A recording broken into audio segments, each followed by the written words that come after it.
Hello, everyone, and welcome to Geeky Geezers. I'm your host, Agent Boomer, and not with me tonight is Troy Pacelli. He is feeling under the weather, so I hope you guys can bear with me tonight. But I figure if Big Al and Deleted Scenes can carry their own stream for a night, maybe I can too. Let's see what we can do. So, welcome to chat. I'll say hi to you guys first. Horizon Talker, welcome. Big Al, always good to see you. Hello, geezers. Hope you have a great show. Hello, everyone. Norman Lear gave us some of the best shows ever. Rest in peace.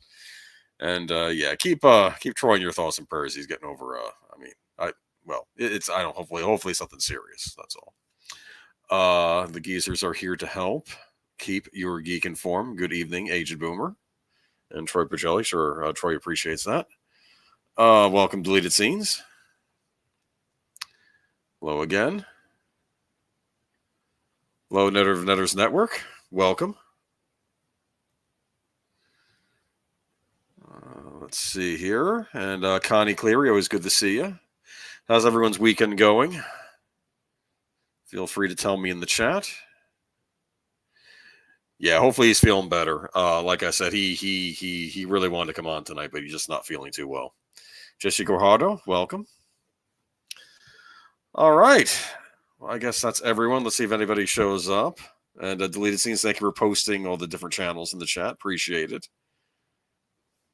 Good. Thank you for asking, I'm assuming. Good TTY.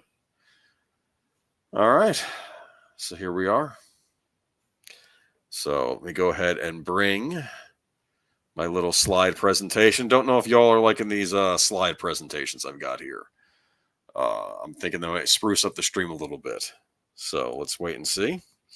Not a ton of news this week, but something major happened recently.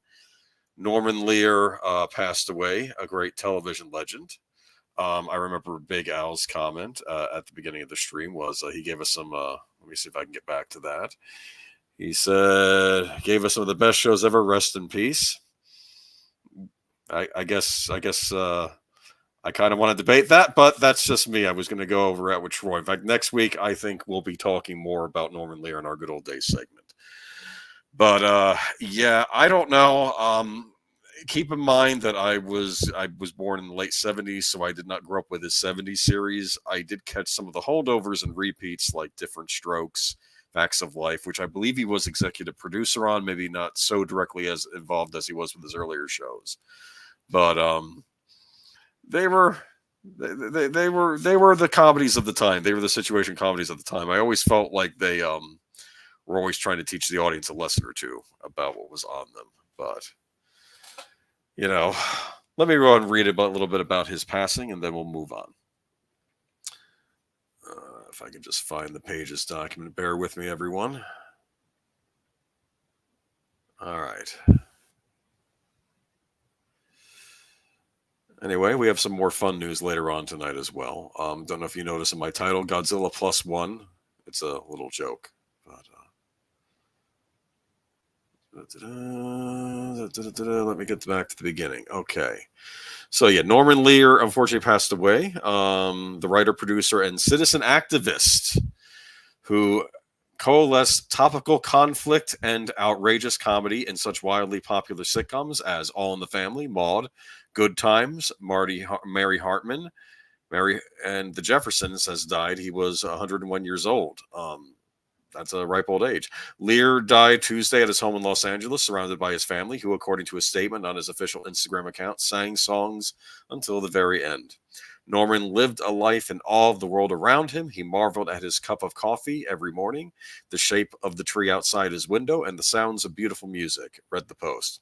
But it was people, those he just met and those he knew for decades, who kept his mind and heart forever young. As we celebrate his legacy and reflect on the next chapter of life without him, we would like to thank everyone for all the love and support. One of the 7 original inductees into the TV Hall of Fame in 1984, he entered with David Sarnoff, William S. Paley, Edward R. Murrow, Patty Chayefsky, Lucille Ball, and Milton Berle. The 6-time Emmy winner who teamed often with fellow writer-producer Bud Yorkin, also developed Sanford and Son and One Day at a Time, among many other comedies. He and Yorkin came to prominence writing for Jerry Lewis and Dean Martin's variety show in the 1950s. And at one time, Lear had 9 shows on the air and finished one season with 3 of the top 4 highest rated series. Lear adapted Neil Simon's Come Blow Your Horn for a 1963 film directed by Yorkin and cajoled Frank Sinatra into starring in it, received an Oscar screenplay nomination for Divorce American Style, and co-wrote and produced William Friedkin's The Night They Raided Minsky's in 1968. He also provided funding for such films as This Is Spinal Tap, Stand By Me, The Princess Bride, and Fried Green Tomatoes. Those of you know me know that This Is Spinal Tap is probably my favorite comedy of all time. So, I mean, kudos to Norman Lear for that, definitely. But Rob Reiner says, I love Norman Lear with all my heart. He was my second father, Reiner posted on X, formerly Twitter, on Wednesday. Article goes on to say that in 1981, Lear, a famed Hollywood liberal, co-founded the nonprofit for People of the American Way, whose vision is a vibrantly diverse democratic society in which everyone is treated equally under the law, given freedom and opportunity to pursue their dreams, and encouraged to participate in our nation's civic and political life. 20 years later, he purchased an original copy of the Declaration of Independence at auction for $8.1 million and took it on tour around the country for a decade. So, any Norman Lear fans in the chat? Maybe not. Do any of you know who Norman Lear is?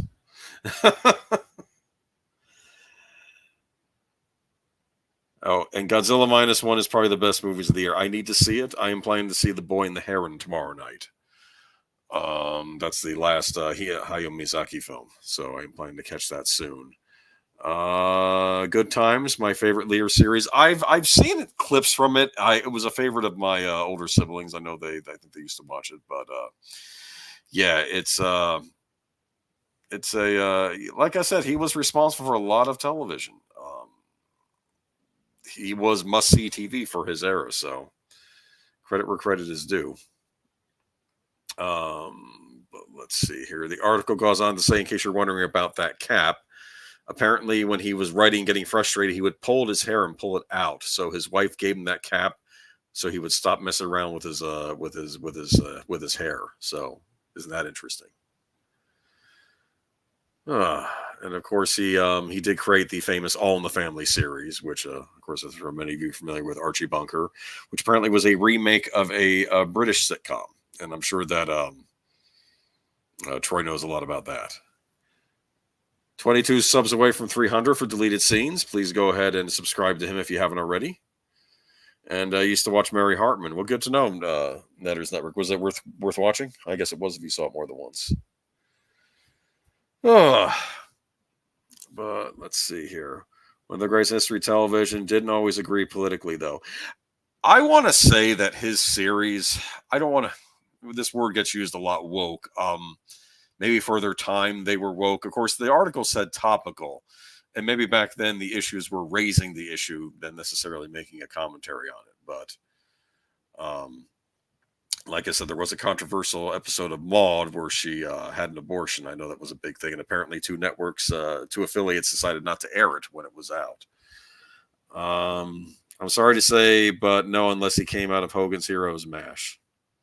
Big Al is 3 away from 500 subs. Be sure to check out his 10-word reviews. They're worth seeing. They're worth listening to.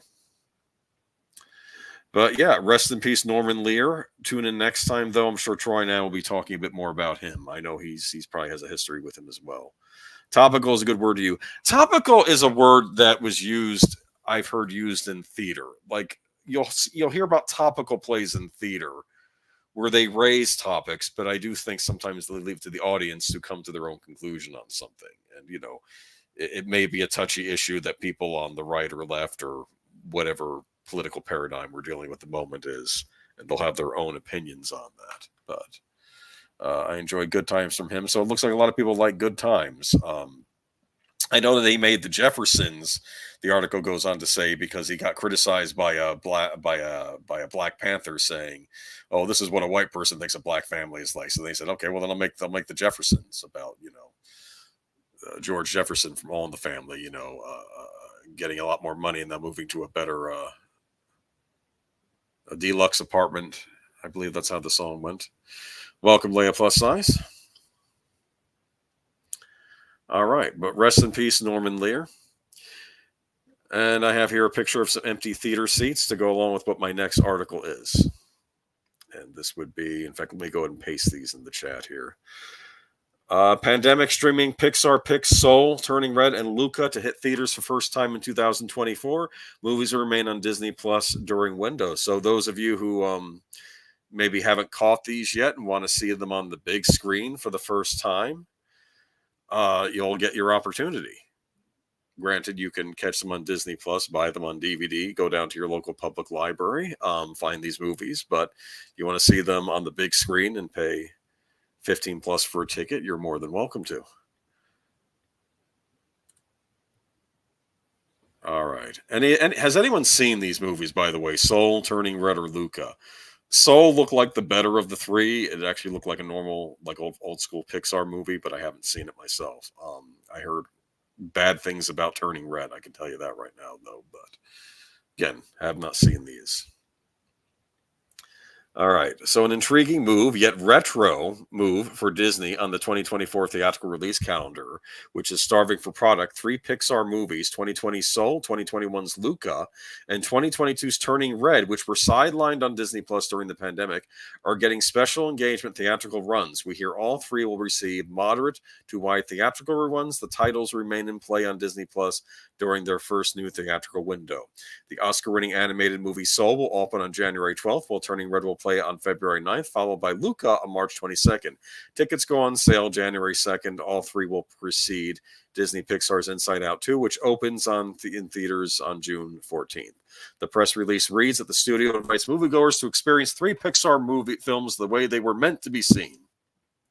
Disney's re-release of older animated titles was a huge cash cow business that they practiced for decades, even into the DVD era. One of the more recent theatrical re-releases was the 1994 title The Lion King 3D in 2011, which posted an opening of 30.1 million stateside and contributed another 94.2 million, propelling the PIC's domestic total to 422.7 million. Soul had but no choice with New York City and LA theaters closed to go on to Disney Plus during Christmas 2020. However, the Pete Docter and Kemp Powers co-directed the movie, which also won an Oscar for Best Achievement in Music written for a motion picture, with original score by Trent Reznor, Atticus Ross, and John Baptiste. Received a foreign release minting over 121 million. Soul hit theaters on Martin Luther King weekend against Paramount's Mean Girls, Legendary's TriStars, The Book of Clarence, and Amazon MGM's The Beekeeper. I have no reason to think that Soul isn't a good movie. I mean, as much as we rant about Disney on this channel, the trailer looked decent.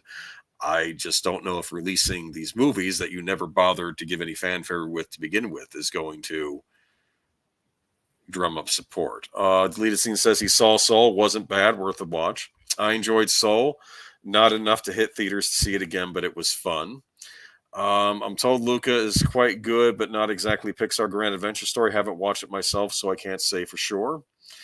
Disney is desperate for money. They should re-release classic animated films. They could do that. They could release some of the classic MCU films now. The ones, like the original Captain America or Iron Man or any number of things, or maybe the first Avengers movie. People will go flock to see those again, maybe. We'll see. I mean, I remember back in the late 90s is when we had the Star Wars re-releases. Now, to be fair, they added footage, added new computer effects, which you can argue if they were better or worse. Sometimes I think they were better, sometimes worse. But that was a big deal. You got to see Star Wars again on the big screen. But at that point, Star Wars was treasured. And I think if Disney is re-releasing movies again, they need to be movies that prove themselves. Now, I could argue it's not these movies' fault that they never got to prove whether or not they'd be successes or not. But I don't know if that's going to change by them giving them theatrical releases now. I'm not exactly sure what's going on here. Can do is re-releasing their classic movies. Yeah, but these unfortunately aren't classics. And as I said, I don't think it's the fault of these films itself. Maybe it is. I haven't seen them, but like I said, I deleted scene said he saw Soul. It looked good, but I don't know. I almost think they'd be better off with something like Monsters Inc. or one of the Toy Stories or something along those lines, but I just don't know. Or maybe even re-releasing Inside Out, though I'm not a huge fan of that picture myself, but I don't know. So let's see. So that's it for our Disney news this week. Or the best thing you can do is releasing classic movies. So here we go. Own physical media. Soundtracks with Birdman sent me this article. And again, this is one of these ones I wish Troy was here because he might be able to chime in. I remember seeing Cocoon as a kid and I just didn't get it. But maybe I was too young for this picture when I saw it in the theater. But apparently Cocoon and why you should never get rid of your Blu-ray or DVDs. So this is under the moniker in our notes called Own Physical Media. This is from JoeBlow.com. Something inevitable has started to happen. Hardcore movie fans have stopped buying Blu-rays, although they're in the midst of a slight comeback. Maybe it was the pandemic when we were all stuck at home, or perhaps it was the closure of many of our favorite mom and pop physical media stores. But fans started to build digital libraries rather than physical ones. I get it. One of the reasons I got into buying movies on iTunes was that whenever a fancy new 4K restoration came out, they would upgrade the version you already bought. But as Christopher Nolan warned recently, you should buy the movies you love on physical media because when you own something digitally, you don't really own it. Here's why. Digital copies are basically long-term rentals. While you can be reasonably sure that the digital copy you buy will stay in your library for a long time, there's no guarantee that it will be available forever, like a piece of physical media. Rights ownership changes and movies suddenly drop out of circulation. If you own a digital copy, there's no guarantee that one day when you access your library, you might find a few titles missing. Movies vanish. Try locating a digital copy of the Ron Howard classic Cocoon. It has completely vanished from circulation despite being one of the biggest hits of the 80s. The much less popular sequel, Cocoon the Return, is available, but the original movie is seemingly gone. It's a movie that I'm grateful I still own on DVD as it's been gone for a pretty long time, with writer Mike Ryan writing about its absence way back in 2020. 3 years later, it still hasn't been re-released. So those of you who are fans of Cocoon, you might want to hunt down the DVD. They should stay far away from making re-releasing Star Wars movies and Marvel movies because they're making stuff for both of them. I guess it might. I don't know if it might confuse the audience or remind them of how much better things were before. I don't know, but I don't know what else Disney has. I guess the Pirates of the Caribbean films, they could have re-released those. Of course, there's the whole Johnny Depp issue, which I don't know if they're okay with him now or not. All right. Under here, though, it says different cuts become popular. The most infamous example of the special edition versions of the original Star Wars trilogy, the only legitimate versions of the original cuts, are the non-anamorphic Laserdisc transfers George Lucas released on DVD many years ago. But there are a lot of examples. I own Batman vs. Superman, Dawn of Justice digitally, and one day I found that the theatrical version had been replaced with Zack Snyder's restoration, which reframes the IMAX sequences to 4:3. Something I'm not a massive fan of, yet this is the version I'm stuck with. Directors sometimes do this, with another recent example being a censored version of The French Connection that William Friedkin had released digitally shortly before he passed away, because he is not the one that cut that movie. Sorry. Someone else cut that, and then I think Criterion says it's usually when the director does it. William Friedkin died a few weeks later, so he couldn't defend himself. He did not cut that movie because he wouldn't have made a cut that bad. Even if he wanted to censor his own movie, he would have made the cut better. It wasn't him. This was somebody else. We don't know who. Disney owns 20th Century Fox. You can make a guess. And we talked about this a while ago before. It was because of a racial slur that was announced in the movie, which is important to be in there because it makes you not like a certain character when he utters that racial slur. That was the point of it. But anyway, enough of me. Zack and his 4:3. I have no idea why certain directors do what they do. And I thought the 4:3 aspect ratio was fine, but we went to widescreen TVs and theaters don't shoot in 4:3. I'm trying to think who else does it. I think The Lighthouse was shot in a weird 4:3 aspect ratio, but I think they were trying to make it look like something that could have been shot, I guess, in the late 1800s. It was bizarre. I'm trying to think.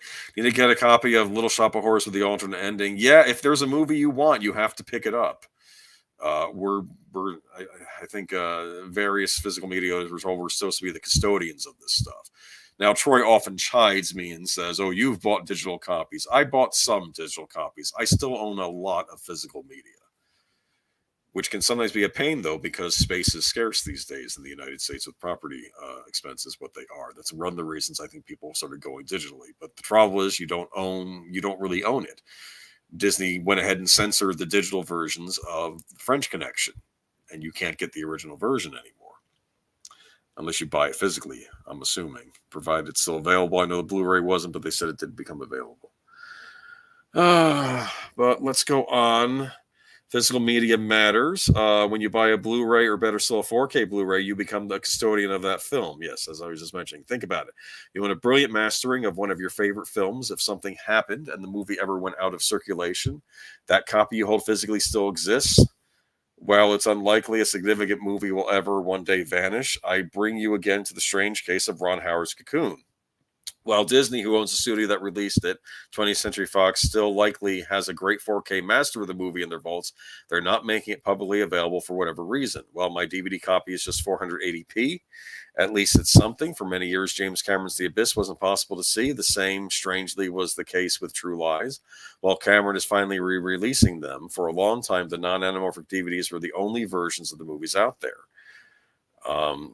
Non-anamorphic, for those not in the know, that was what they said. That was when you had a widescreen DVD, but it wouldn't reformat itself if you were playing it on a widescreen TV.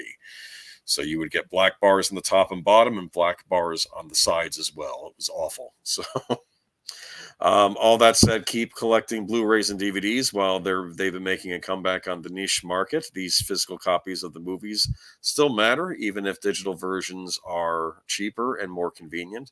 Because at the end of the day, unless you can hold a copy of the movie in your hands, you don't really own it. And there's been an update. Since posting this article on Sunday, I've dug a bit more into movies that have gone out of print, and the amount of great movies that seemingly only exists in and out of print DVD form is astounding. Movies like The Basketball Diaries, Strange Days, and so many more out of print. I'll be running a follow-up to this article next week, but let us know in the comments below what movies you love that are no longer readily available. I have a story about The Basketball Diaries. This was when in the early days of my collecting DVD. I had a DVD player, and I knew The Basketball Diaries was out on DVD. And then, unfortunately, an event called Columbine happened, and the school shooting. And since The Basketball Diaries featured a scene of a nasty school shooting in like a dream sequence, or like a daydream, I was worried that this movie would be taken off of the market. So I went ahead and picked it up.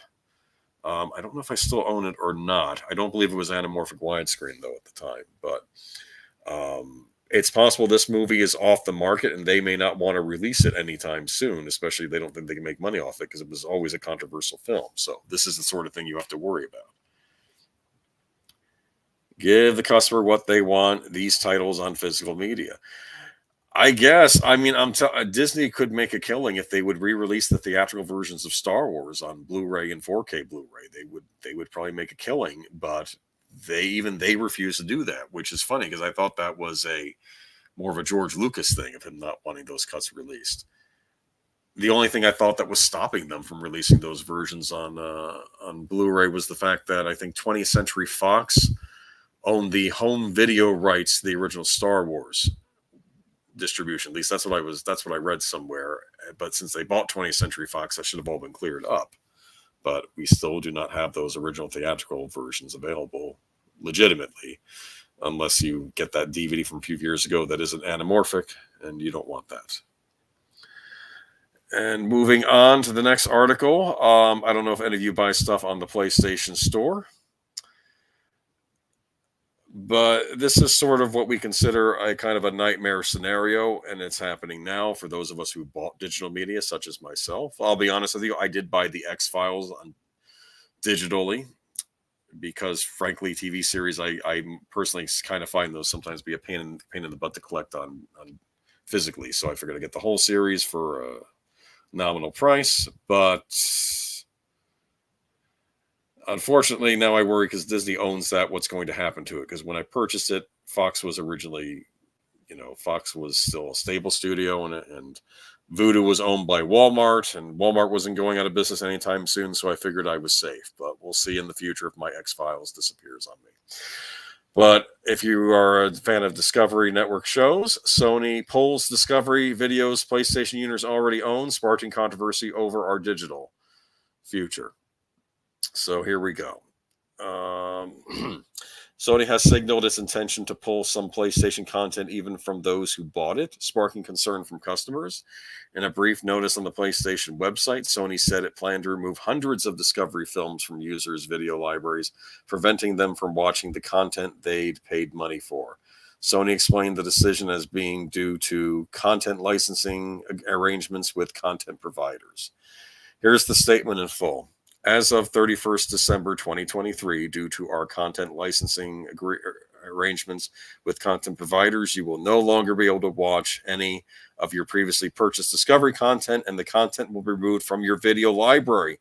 We sincerely thank you for your continued support. Thank you, PlayStation Store. Wow. And keep in mind, I have picked on Sony on this channel sometimes, but they've done good things too. Like when people were complaining about that glitch in the software on the hardware that would, I think, make some of your digital games useless because they were attached to the clock. Sony updated it after the outcry, and those consoles are now fixed. I mean, they will listen to people when they complain. So I don't know what's going on here. I don't know if Sony is to blame for this. I don't know if it's Discovery Plus, which I guess would be Warner Media, having a disagreement with the Sony store, but this is not good for those of you who paid your good money because you wanted to own a 7-season series digitally, because sometimes that can be a pain. But Godzilla 1985 from New World Pictures available on streaming is available, nor DVD. Oh, not available. I take it. The original 1984 and the dub version of Toho Studios are the only ones available. Things disappear. Anime dubs are notorious for this. Like if you like certain English anime dubs, sometimes they get preserved and sometimes they get replaced with new English dubs. This has been known to happen. I remember I used to have the original English dubbing of My Neighbor Totoro, but that was later replaced with the one that Disney did for it. And that original dub is no longer available. CERN over our digital future, proving we have indeed fallen into a parallel reality due to large hadrons colliding. Okay. It's scary stuff. So there was a long list of affected video content, which includes over 1,000 seasons of shows, including Through the Wormhole with Morgan Freeman, Tanked, Mythbusters, and Idiot Abroad. The decision has sparked a backlash online and fueled concern around ownership of digital media. Video game preservation is a hot topic within the industry, but the issue of content removal from digital platforms is top of the mind of movie and TV makers too. Last month, Oscar-winning filmmaker Guillermo del Toro backed Oppenheimer director Christopher Nolan in championing physical media amid controversial moves by streamers that have seen some films pulled from availability. Redditor Skaturner8 said they would never lose the Discovery shows they had paid for. I just received an email from PlayStation about how the end of the year, due to license agreements, I would no longer be able to watch any of my previously purchased Discovery content. He said, is there a way I can save this content? I use PS4, but I have bought many seasons of shows such as Dual Survival that I do not wish to lose. I was actually under the impression since I owned it, I wouldn't ever lose it. There is currently no way to back up purchased PlayStation Store content from PlayStation 4 or PlayStation 5. They cannot be transferred to disc by any means. Now, it's interesting. He mentions this. I remembered with my Voodoo movies when I would use the PlayStation, I think I could download them to a hard drive on the PlayStation 3. The only trouble is that movies took up so much room. It just wasn't worth it after a while because I need that space for games and other things, and I can just stream those movies. But last year, Warner Brothers was criticized for pulling 6 HBO Max original movies from their prestige streaming service they were created for. Warner Brothers also made the shocking decision last year to not release Batgirl either in theaters or on streaming, even after Leslie Grace starring DC film had completed filming. Animated movie Scoob Holiday Haunt was also scrapped, with Warner Brothers taking tax write-offs on both. So this is lost media. We'll never see Scoob Holiday Hunt, and that was probably one of these theatrical computer animated pictures like the other Scoob. The situation with Discovery Plus content is different, however, because it relates to individual films users have bought outright rather than made available as part of a subscription. It's also different from the typical case with the listed video games, which remain available to play and download to those who own them. In its statement, Sony does not offer a refund or apologize for the decision. IGN has asked Sony for comment. I have to tell you, even with games, though, maybe for now you own them, but I've heard stuff happening with certain games like Skullgirls, where they will update the game and censor it over the version you already own. So, and you can't get the original version you downloaded anymore. So if they want to change something in a game, they can do that. And if you own it digitally, you can't get that original version back. Sony has. Let me see. When it comes to pulling content, PlayStation users only. Last year, Sony removed purchase Studio Canal content from PlayStation users in Germany and Austria due to evolving licensing agreements with its content providers, leaving users unable to view purchase content from their library. It's also worth noting that when Sony stopped selling TV shows and movies from the PlayStation Store in 2021, it said users would still be able to access existing purchases. At Sony Interactive Entertainment, we strive to provide the best entertainment experience possible for PlayStation fans, and that means evolving our offerings as customer needs change, Vanessa Lee, head of video business, SIE, said at the time. We've seen tremendous growth from PlayStation fans using subscription-based and ad-based entertainment streaming services on our console. With this shift in customer behavior, we have decided to no longer offer movie and TV purchases and rentals through PlayStation Store as of August 31st, 2021. When this change takes effect, users can still access movie and TV content they purchased through their PlayStation Store for on-demand playback on their places for PlayStation 5 mobile devices. We thank our fans for their continued support, and we look forward to further enhancing the entertainment experience on PlayStation. I do own 2 movies through the PlayStation Network. They were I got them free with the Blu-ray, so it was District 9 and Zombieland. I remember getting those, and it was I don't know. I guess I don't already own. Maybe I won't own those digitally after a while, but I do have the physical copies. Let me see. The only English sub I care about is Ghost Stories. Otherwise, fan subs for life. Gotcha. Don't get me started with anime. Yes. Well, I don't know what to tell you. I mean, I've had my issues with Funimation, but when they brought Akira out on Blu-ray, they included both English dubs, including the old Streamline dub, which I thought was interesting. The one where the one character yells at the other and calls him fish face. I remember that was in the English script. Thank you, Netter. Jesse Guajardo, I hate how if they want to watch anime that have more than one season, they end up in 2 or 3 streaming services. Yeah, I've known people who have tried purchasing anime like off of Amazon, and I think they give you the first episode free, and then you purchase the rest of the season, but then you don't get that first episode. Technically, you don't own it, and because it's just given out for free, and then when they remove that series, you own episodes 2 through 13, but not the first episode. I've heard of that happening. But just got here. What happened, Troy? He's under the weather tonight, and I know Troy, and he's like me. I got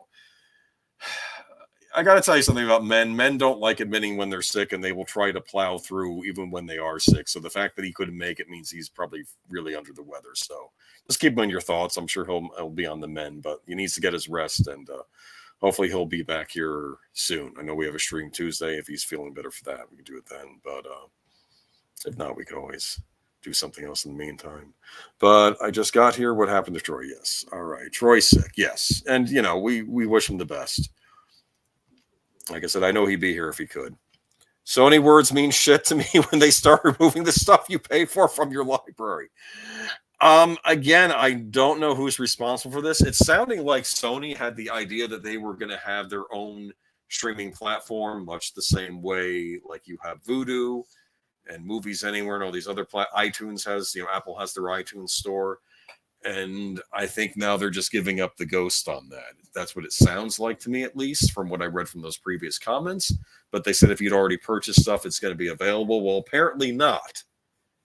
So maybe Sony didn't read the fine print with their agreement with Discovery. Maybe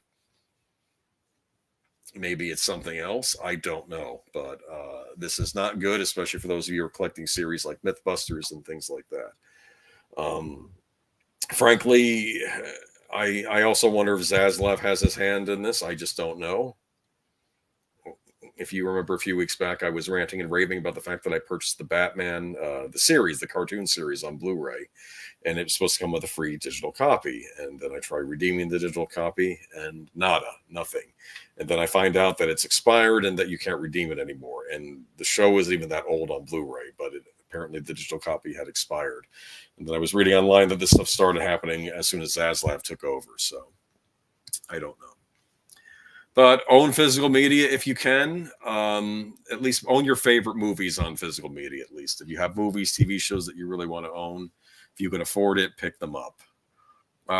If paying isn't owning, then piracy isn't stealing. You know what?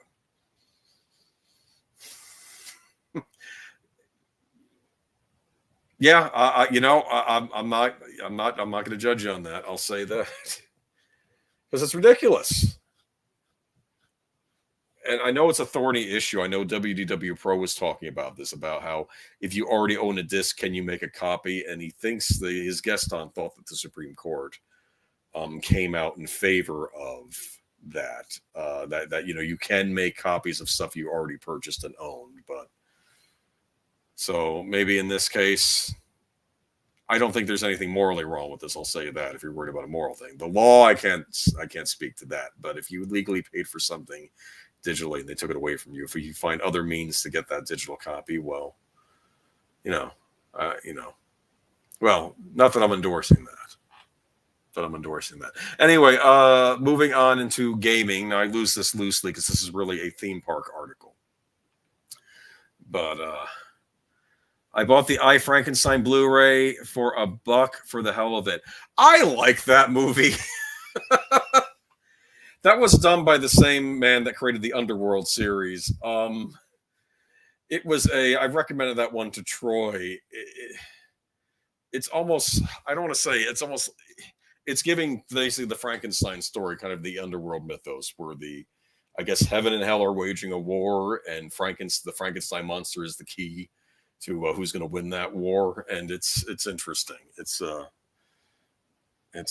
pirate life for me. I get you. Samuel Proctor, here's your channel. All right. So Super Nintendo World Donkey Kong Country expansion opening spring 2024. Are we excited? Are we surprised? I am not surprised. I figured this was happening. People do love Donkey Kong. Let's see if I can post this in a 1. All right.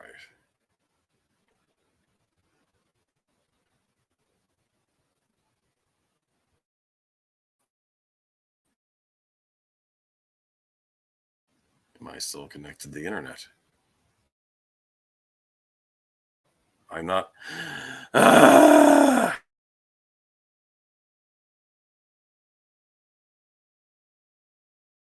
Will pillage and plunder, rifle and loot, drink up me hearties, yo-ho. Thank you, Samuel Proctor. I'm surprised that lyric hasn't been changed yet. We hear you. Okay, good. Sometimes the internet gets spotty. Super Nintendo World Donkey Kong Country expansion opening spring 2024.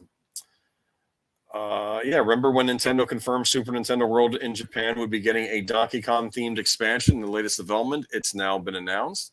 Donkey Kong Country will be opening at Universal Studios in spring of 2024, as highlighted by Universal Parks News Today's. This announcement was made during a special presentation from Universal Studios.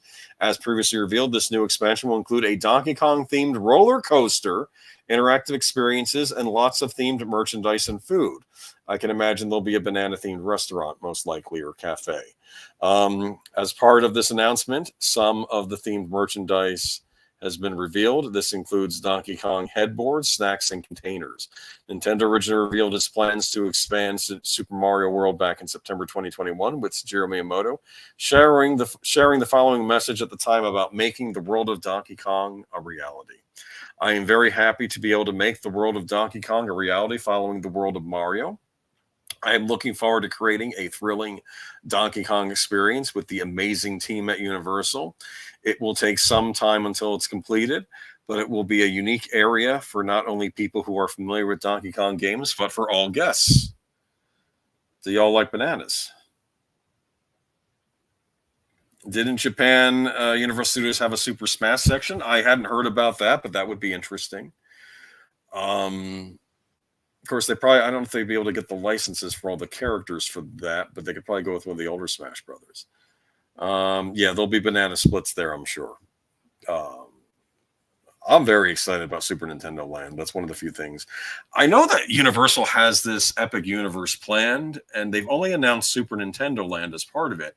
And I've been racking my brain trying to figure out what else they could add to it. And I was thinking maybe if this Willy Wonka movie is good and does well, maybe they'll do a Willy Wonka section. Or maybe a Roald Dahl section. I don't know. But I'm just trying to think, what is it? What would these other parts of the park be? And it's because there have been rumors a while back that one would be based on Fantastic Beasts, but that series has kind of crashed and burned since then. So I don't know. But yeah, those of you looking for big Donkey Kong Country fans, you'll get your own interactive park coming up. And I think this was probably going to happen. I don't know if we'll see a Kirby park at some point, but all right. And we have some other gaming news. Did y'all watch the Video Game Awards this week? Did you suffer through it like I did? It was ads. Wall-to-wall ads, and normally I like them, except they're ads to many games I don't have any interest in playing. I know Japan Universal Studios has anime and Godzilla section at the park. Oh, that makes perfect sense, actually. A Godzilla section, because the movie series we have now. Yes, a Godzilla section, a monster section. You're right. That makes a lot of sense, even over here in North America. All right. Crickets. Well, you got to think of what one of the sections of the park could be. Anyway, Sega. Sega had a big announcement at the Game Awards. Sega dropped a bombshell at this year's Game Awards, confirming it's reviving 5 of its classic franchises for a new generation. That includes Jet Set Radio, Shinobi, Golden Axe, Streets of Rage, Crazy Taxi, and there's apparently more to come. No platforms or other details have been confirmed just yet, but you can catch a glimpse of them in the above trailer. New era, new energy, new games from Jet Set Radio, Shinobi, Golden Axe, Streets of Rage, and Crazy Taxi now in development. I can tell you what the platforms will be. It'll probably be Xbox Series, PlayStation 5, PC, possibly Nintendo's next console if they ever bother announcing it. If we're lucky, maybe they'll release it on the old consoles for those of us who have yet to upgrade to anything more recent. But I stopped watching the Video Game Awards because they're awful. That's why you stop watching. You got to see Gonzo from the Muppets. Hearing crickets again. Y'all can hear me, right? Okay. But I don't know. I saw the preview of the games. Jet Set Radio looks excellent. I think that one transitions pretty well over to like a modern gaming. Shinobi, oddly enough, doing like a 2D side-scrolling style game, which I thought was interesting because I thought they would probably try going 3D for that. Crazy Taxi was always fun back in the day. Golden Axe and Streets of Rage are the ones I'm a little worried about because those are beat 'em ups, also known as brawlers, but they're being done. I don't like this term 3D, but when you go around in all directions in the game. I don't know if they'll work that way. I've only known one 3D brawler that ever worked, and that was God Hand on the PlayStation 2. And they just recently came off Streets of Rage 4, which was an excellent, old school beat 'em up, but done with newer like hand-drawn graphics, and everybody loved it. So I'm not sure why they're going in a new direction for Streets of Rage. So I don't know, but I think three of these show promise. We'll see about the other 2. I just don't know enough yet. I'll bet Gonzo was the best part. He might have been. Jordan Peele got on stage for a few minutes too. He was talking with Hideo Kojima, and apparently all the award winners got like 30 seconds to speak. Wait, there's a game called Valkyrie Chronicles? Yes. You've never heard of Valkyrie Chronicles? If memory serves, Valkyrie Chronicles is it's a war game. It's set in a fictional universe, but it has the stylings of like World War I, World War II. Is that right? Correct me if I'm wrong in the chat. Never got that into that series, but looked pretty good. And now we get to our MISC section, miscellaneous, as Troy usually says. Frozen Empire filming reportedly scheduled as McKenna Grace gets pulled from an upcoming appearance. So, of course, we know she was one of the stars of Ghostbusters Afterlife. She is going to be into the sequel. And we go ahead and post the link here.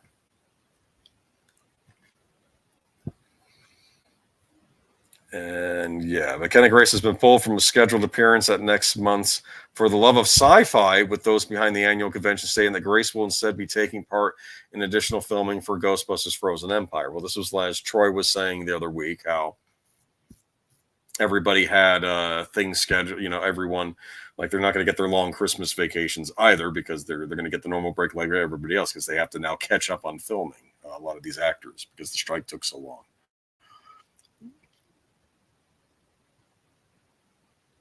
There we go. I'll go ahead and read from the article. And McKenna Grace has been pulled. Okay, so the announcement was made earlier this morning through the For Love of Sci-Fi's show socials, who posted, unfortunately, McKenna Grace will now be able to attend this event, as due to the strike ending, she has been called in from additional filming for the upcoming Ghostbusters movie. The follow-up would add, this is absolutely no fault of McKenna or her teams, all of whom were looking forward to attending the show. For those who purchased advanced photo ops or autographs for Grace, refunds are said to begin processing immediately. In addition to Grace being needed for likely reshoots, we can also confirm that additional second unit filming did take place this past weekend in New York City. However, this was merely for some required visual effects shots, and unlike last time, it did not include an appearance of the Ecto-1. Production began in Ghostbusters Frozen Empire in March, with producer Eric Reich confirming that filming wrapped in late June. Initially slated to arrive in theaters this December, the SAG-AFTRA strike would be cited as the reason for an eventual delay, now positioned for Easter weekend, March 29, 2024. Oh.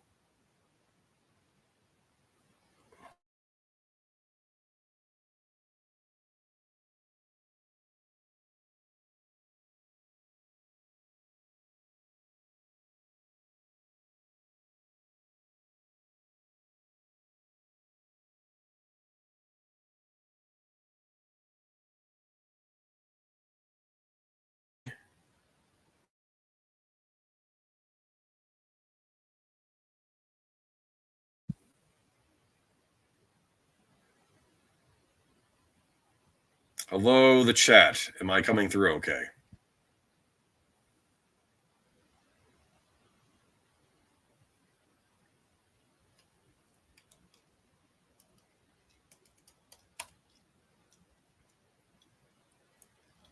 Okay. They got Boomer. Okay. Can you hear me now? Can anyone hear me?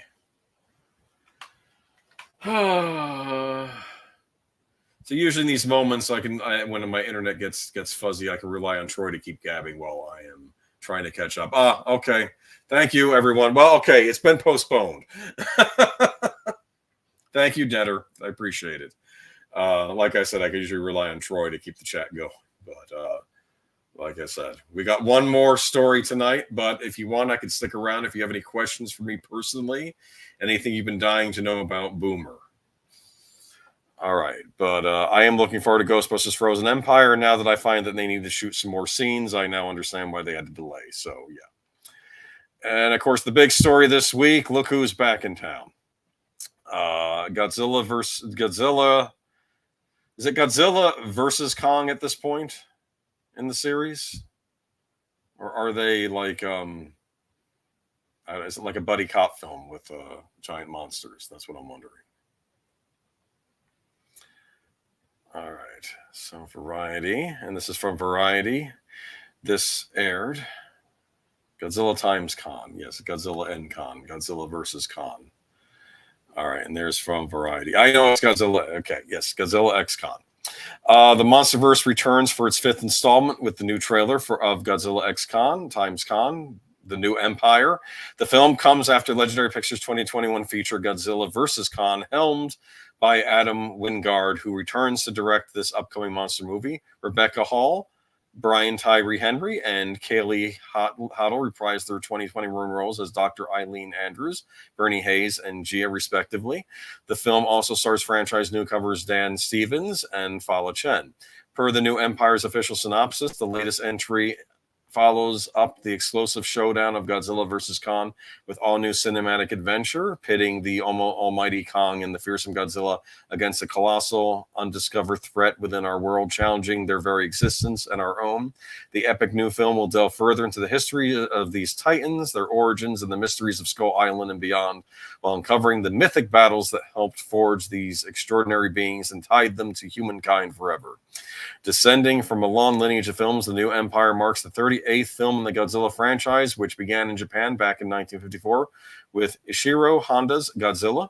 This also marks the 13th film in the King Kong franchise, which began in the U.S. with RKO Pictures' 1933 original. Godzilla X Kong, The New Empire, is written by Terry Rossio, Jeremy Slater, and Simon Barrett, with Mary Parent, Alex Garcia. Eric McLeod, Brian Rogers, Thomas Tull, and John Yashny serving as producers. The creature feature is set to theaters April 12th, 2024. Did any of you know about this? Pink Godzilla? I don't know. Is there a pink Godzilla in it? I thought I saw the trailer. I didn't see a pink Godzilla. Maybe I wasn't paying enough attention when I saw it. Khan has an arm brace. Well, at least he's not getting heart surgery. Welcome, Wolf 10 Media. Good to see you. All right. Well, that about wraps it up. But go ahead and check out Wolf 10 Media's channel, too, if you're not subscribed already. He does streams regularly. Definitely worth checking out.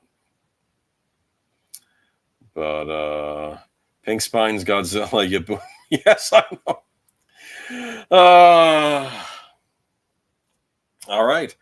Well, that about wraps up this week for Geeky Geezers, which is an hour less because we didn't have Troy to banter with tonight. Any comments, y'all, on what's going on?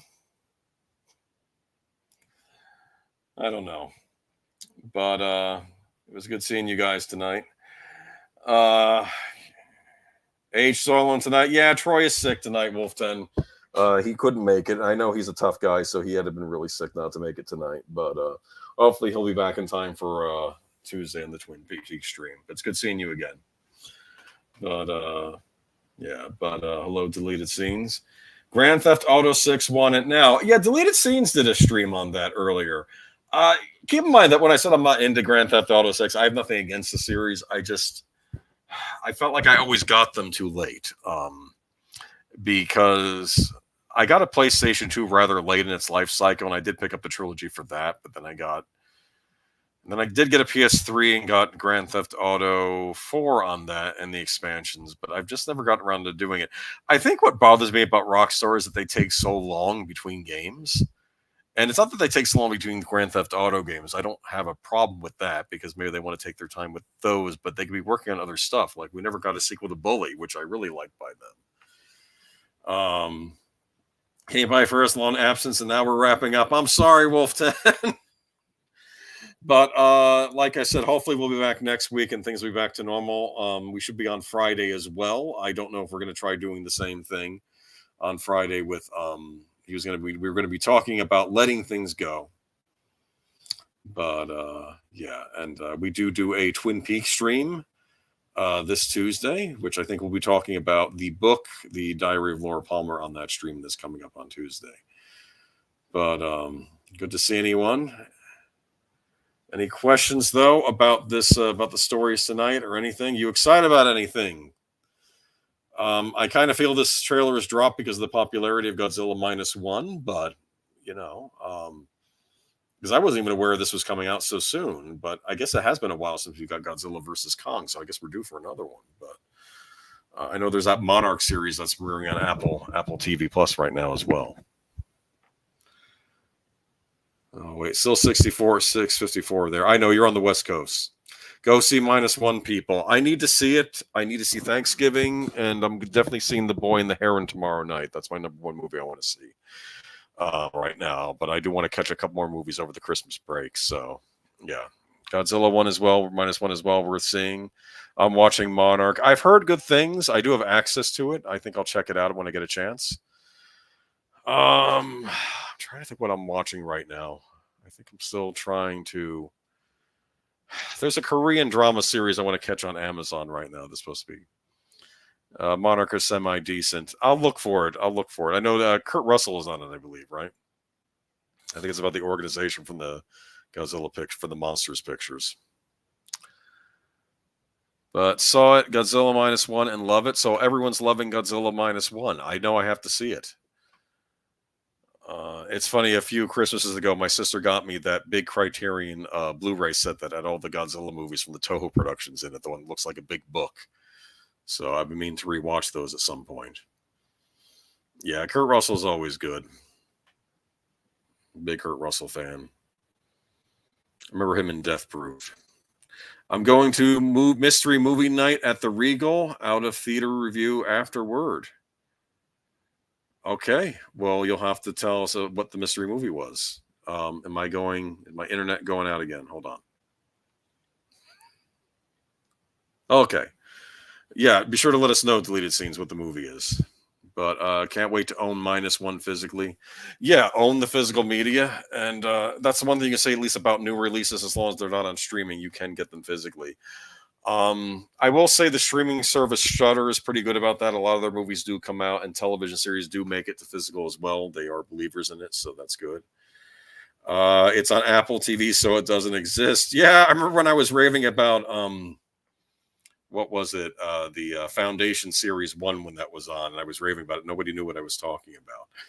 I don't know how I currently feel about season 2, but we'll see how it ends, I guess. And I'm trying to think what else is on Apple TV Plus. A lot of Peanut specials. All right, so they made Amber more tolerable. That's good. Invincible season 2. I've heard good things, but I haven't seen it. But I'm trying to think.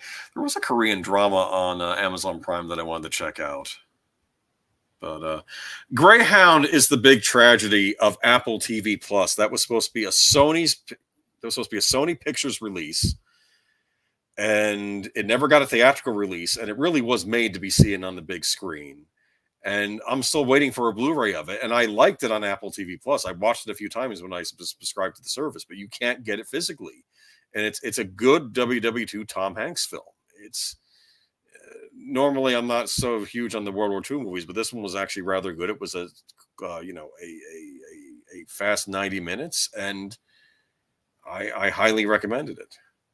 Yeah, good night, Wolf 10. I'm going to be wrapping up in a minute too. Provided my links work, provided y'all can still hear me, because something's going wrong here. All right. Internets. And then make Eve bad. Possibly. I know they're dealing with an alternate universe thing on that new season 2. I need to check it out, though. I do have the time now, so maybe I'll watch it. Maybe I'll watch that instead of the Scott Pilgrim series they did on Netflix. I was looking forward to that till I heard more about it. But yeah, have a good night, Wolf 10. I'm probably wrapping up in a minute here myself. But be sure to check out Wolf 10's channel, too. He does good streams. Anything else going on?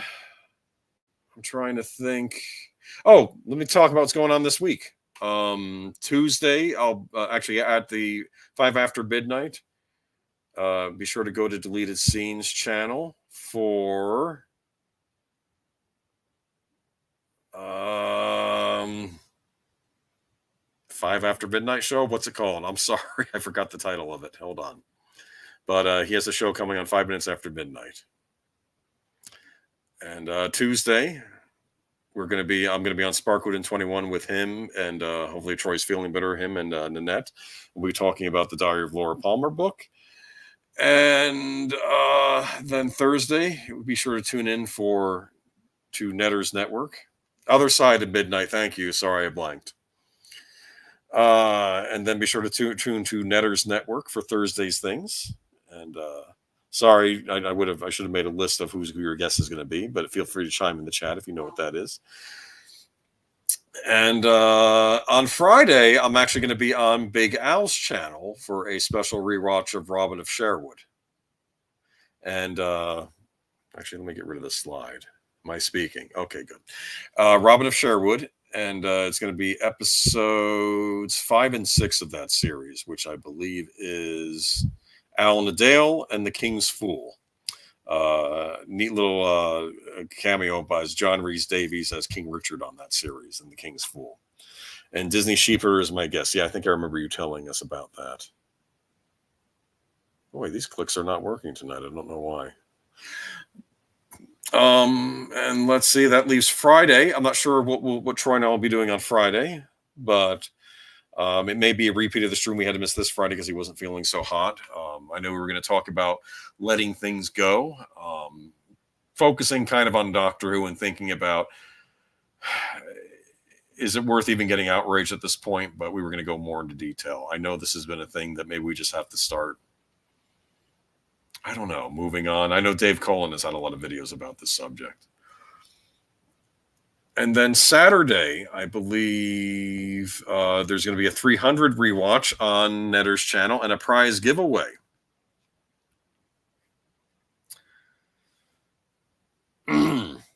This is Sparta. He didn't say it like that, though, did he?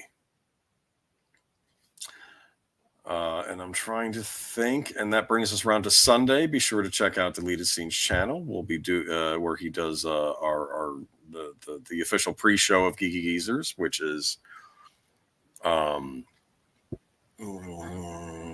unscripted but deleted scenes. And then we'll be doing Geeky Geezers again. We'll probably be doing a good old days on Norman Lear shows. I've been meaning to do that for a while. I don't know what to say though, because Different Strokes would it would get into some heady territory in certain episodes. You probably know about the famous one that's been lampooned on Family Guy, which I saw in repeats, which was rather uncomfortable. It was about teaching young kids to be wary of strangers giving you eclairs and wanting to show you dirty cartoons at their house. I'll just say that. 300 watch party. All right. And I don't know if my internet is slow or what's going on here, but I think this much. How much would you need to be bribed to do a full This is Sparta quote? All right. Hopefully I don't scare people in my house. This is Sparta! I think that was still weak, but I'm not an actor. I don't know what to tell you. Okay. All right. I'll catch you all next time. Bye-bye. Hopefully y'all are hearing all this.